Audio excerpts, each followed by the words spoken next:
Welcome to the show. Well, US President Donald Trump has backtracked from statements he made Monday when he denounced neo-Nazis and white supremacists as repugnant. On Tuesday, he said there were some very fine people on the white supremacist side of the rally in Charlottesville and pitted the blame for the violence there last weekend on both the racist protesters and those who turned out to march against them. Trump did draw criticism for just suggesting that there is a moral equivalency between both sides. So how racist is the US president really? And how far should freedom of speech be allowed to go? Well, with me in studio, I have Ms. Cheryl Ann Bolden, an artist originally from New Jersey, but you lived in Charlottesville for many years, I believe. Yes. So you'll be able to give us a bit more of the atmosphere there in general. Also joining us live from Washington, we're going to have Catherine Mangu-Ward, who's the editor-in-chief of Reason magazine, a monthly libertarian magazine. Ms. Ward, maybe I can start with yourself. Firstly, just are you shocked by President Trump's position? And for you, is he siding with racists? Is he racist? I think all people of good intention should be shocked by what the president has done here. It's so easy to do this right. This isn't a hard one. You simply say violent white supremacists, white nationalists, Nazis, they are the enemy. They are not who speaks for the right. They are not who speaks for Americans. I condemn them. That should be easy. I'm not quite sure why it was so hard. Ms. Ann Bolden, how do you react? I mean, same? Well, I think it is difficult for him to say because he knows, people know who he is. I mean, this idea of making something clear, yes, it's clear for a lot of other people, but for some people, it's sort of like everything is covered up. I mean, we're using the word racist, but this is part of the foundation of the United States. People do not speak the truth about what's going on. And Trump is just a symptom of the problems that we have had in the United States for centuries. So do you feel Trump is racist, or is that part of his political strategy? Well, this thing about using, I think we have to change the word racist because we have an idea. He may not be so-called racist. He's ignorant.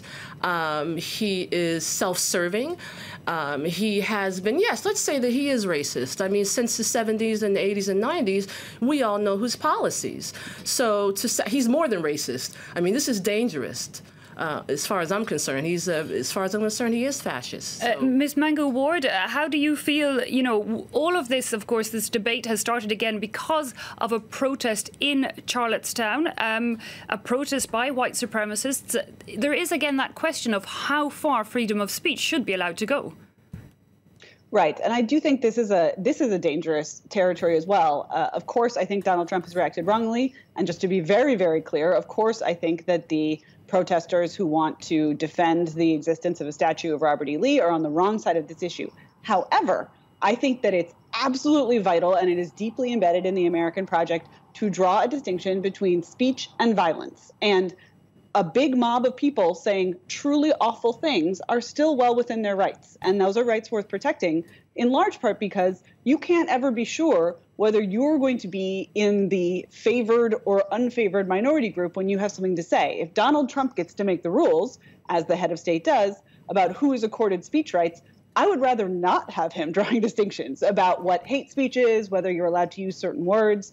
That way seems very, very dangerous to me. So, of course, the violence is condemnable, but I do think it's important to defend free speech here. Ms. Ann Bolden, do you think there should be restrictions on the level of hate speech, or could that actually, you know, increase the problem, if you like? No, I think we should be talking about it. I think it's important. It's a difficult time. I'm really sad for the death of the people in Charlottesville. However, now what we're talking about is we have a Pandora's box is opening. Of course, it's important to have, oh, it just keeps coming out. I think that there's a distinction between free speech and violence, okay? They're inciting violence. There's a difference between speaking and violence. When those group of men with torches marched on the campus of UVA, that was a violent act. If you watch that was image, the speech act. No, but they were walking on the campus with these tiki lighting. That reminds me of the time, I mean, thinking about the Klan. Why the African American community, I mean, this is frightening. This was serious. That was a violent act. To do that? No. And also, why didn't the police come out? If they were all black men walking on the campus of the University of Virginia, if that were all black men, they would have been in jail by now. So why did these white men have this privilege to do that and not go to jail? No, that was a violent act. Ms. Maggie-Ward?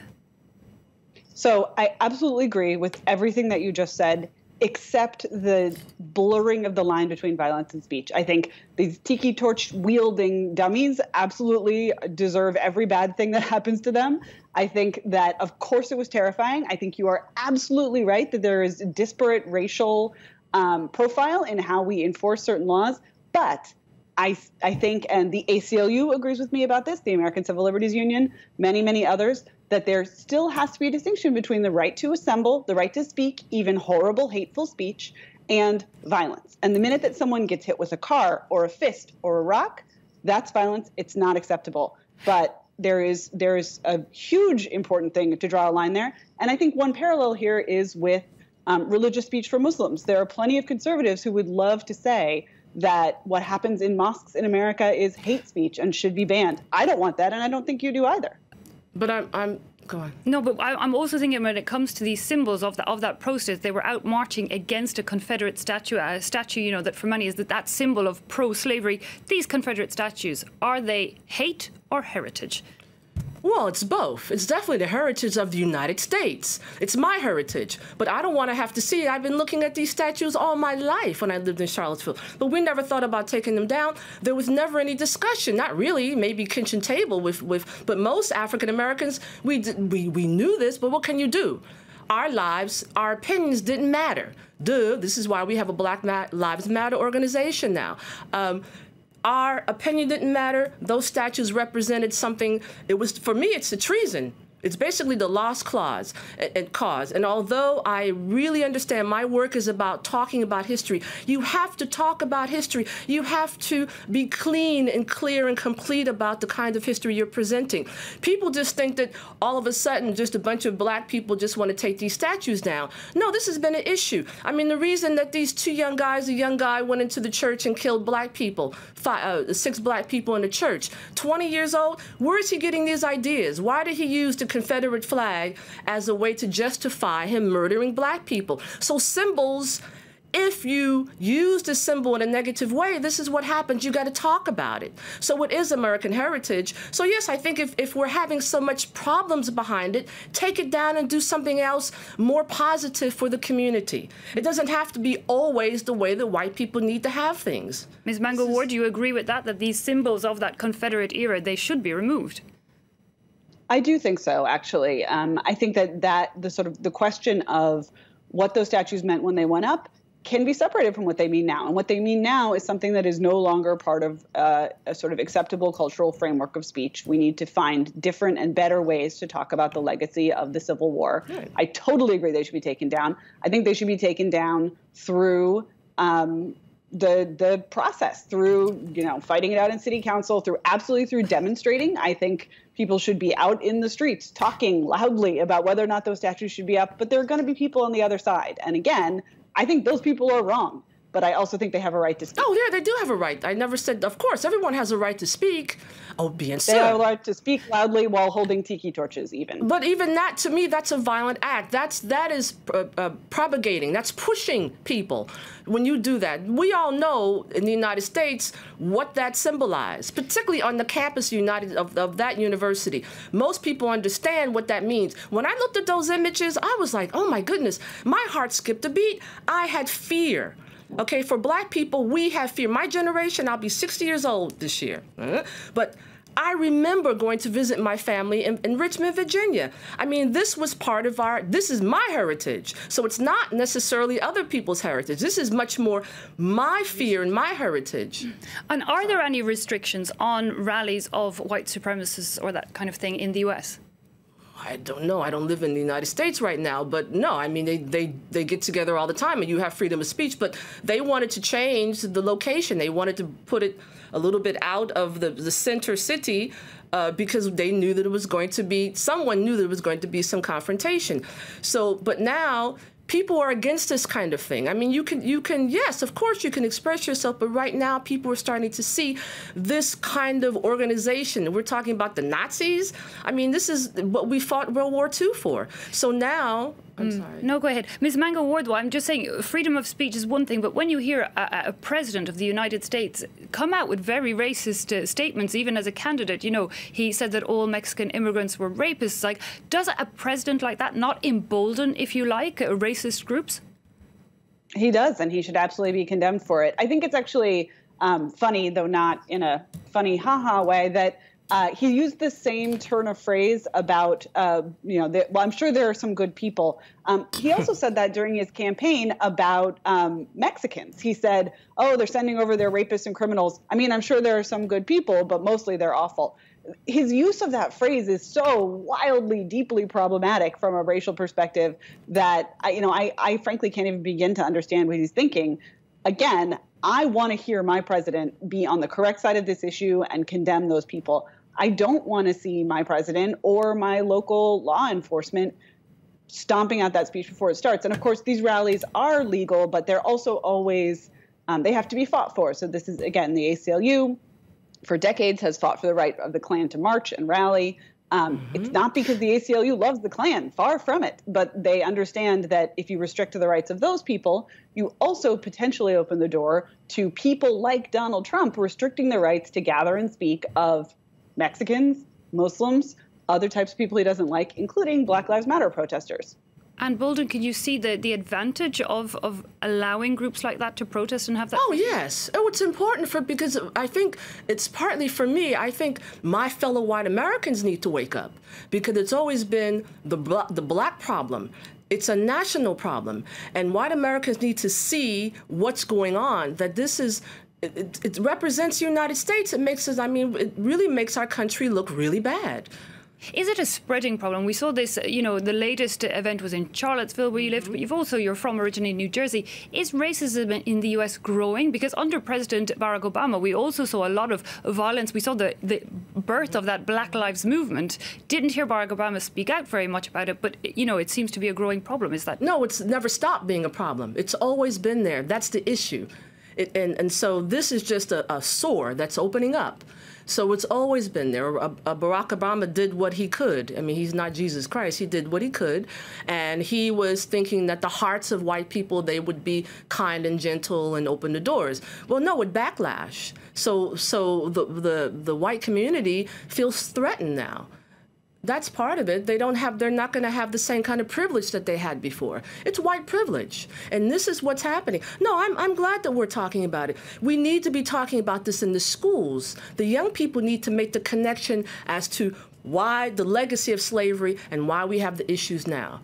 You have a 20-year-old man that's killing people with a car. There's something wrong with that. Where did he get that idea? Where did that come from? It came from genetic. Also killing a fellow white American. Well, the three that were killed. The young lady that was killed with the car, and then the troopers who were killed in the helicopter. So any restrictions you think need to be met then when it comes to that freedom of speech, notably when you're the president, when you're the leader of the country? But he's not a leader. As far as I'm concerned, he's not a leader. Do you think the Republican Party should speak out a bit more then? Oh, absolutely. Absolutely. I think they're starting to now, perhaps they're starting to see that this is a reflection on the United States, the way the United States looks internationally. Oh, yeah, no, he's not a good leader. He's not. Ms. Mango Ward, do you agree that the problem has always been there, or do you feel it's also getting a bit worse? Is racism on the rise across the U.S.? It absolutely is a long-term problem. I think in the general population, racism is not on the rise. People say more tolerant attitudes when asked by pollsters, for instance. But I do think there's a very, very important caveat on that, which is right now we have a police force that is overly empowered to use violence when they have encounters with civilians. And that, more than anything else, although it's certainly a large constellation of issues, is what has triggered the Black Lives Movement. And I think the violence of police against young Black men in particular is something that is on the rise. It's something that it's so important that we're aware of it. And I don't think necessarily that a few flare-ups necessarily shows rising racism. It may also show increasing tolerance. The fact that a few dummies went down to stick up for Robert E. Lee and thousands of people turned out to say, no, you're very wrong about that. could equally be taken as an encouraging sign. I do think Donald Trump emboldened some of these people, but I would also say there are Republicans in the House, in the Senate, who have been very, very clear in condemning the president's remarks, and I'd like to hear more from them. Do you think the president's position is put in jeopardy because of his the way he's spoken on this? I hope so. You hope so? No, I think personally they need to impeach him. He needs to be out. He's encouraging this. This is the idea, the old idea, divide and conquer. But what's happening is that I'm really happy to see that people are coming out and saying we don't accept this kind of behavior. We may not agree with each other, but in terms of being able to allow this kind of thing to happen, c'est pas bien. It's not cool. It can't. We need to go in a way of peace, and it's not going to be peaceful. For example, Black Lives Matter. It's important that that organization is recognized. It's not just for Black people. The people who created it, obviously, they saw that black lives don't matter. So they created this organization, and now it needs to be supported by everyone. It doesn't matter what color. It's just a name. It means something, but we need to get behind an organization that's positive, and it's not a violent organization. And what's going to happen is that I believe that Trump and whoever, they're going to try to make it sound like it's a subversive organization. This is what's going to happen, and it's not. It's really about peace. How far away do you think we are from all lives matter in the US? Well, a long way. I think that if we need to be doing more history education in the schools, the teachers need to be helped. They need to know how to present the history in a sensitive and open way. I think that it's going to be a long way. I think it is going backwards. We are going backwards. I'm very positive. I'm very positive. I'm very, when I see what happened in Charlottesville, it breaks my heart.